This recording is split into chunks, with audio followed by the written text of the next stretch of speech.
নাবালিগ অবস্থায় যার বাচ্চা মারা যায়, ওই বাচ্চাগুলিকে আল্লাহ পাক রব্বুল আলামিন কিয়ামতের ময়দানে বাপ মার জন্য বহুত বড় সুপারিশকারী বানায়।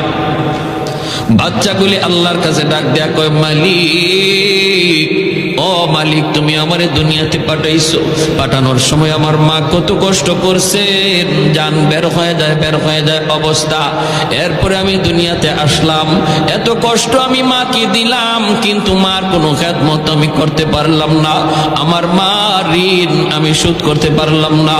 আল্লাহ, আজ যদি তুমি আমাকে জান্নাতে দিতে চাও, আমার মা বাবা সারা জান্নাতে যাইবো না, হয় আমারে বাপ মার সাথে জাহান্নামে দিয়ে দাও, হয় আমাকে আমার বাপ মার সাথে জাহান্নামে দিয়ে দাও।